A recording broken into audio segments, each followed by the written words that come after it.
Hello learners of all ages, my name is Mr. Montgomery. I teach 4th and 5th grade math, and today we're going to be talking about cubic measurements, or cubic measure. Now, when it comes to cubic measure, it is measuring a three-dimensional shape.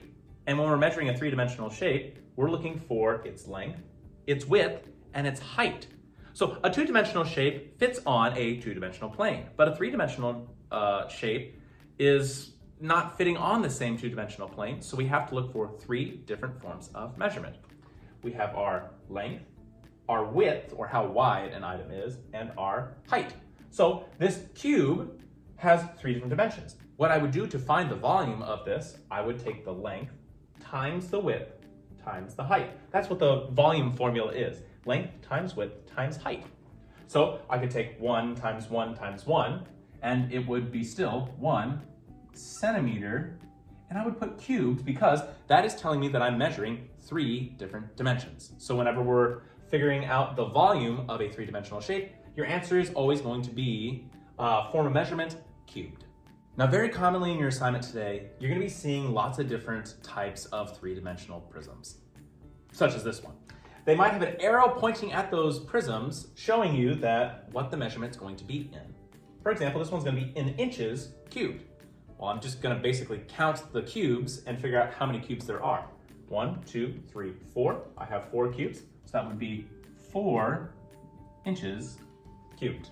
Now, some of the prisms you can count each individual square, and you could do the same thing for this one, but it's going to take a lot of imagination and a lot of keeping track of where you're at. I know that I have 2 rows of the exact same thing, or at least that's what I'm assuming. So I know that I have 1, 2, 3, 4, 5, 6, 7, 8, 9 cubic or decimeters cubed in the very, very front. But I know that, and I'm assuming that, the back side is also of equivalent value. So if the front side has 9 cubes, the second side, on the other side, would also have 9 cubes, which would be 18 decimeters cubed as my volume for this prism. One last thing to know before we jump into your practice problems is 1 cubic centimeter is equal to 1 milliliter, which is equal to 1 gram of mass. And 1 decimeter cubed is equal to 1 liter, which is equal to 1 kilogram of mass. So these different types of measurements when it comes to the metric units show length,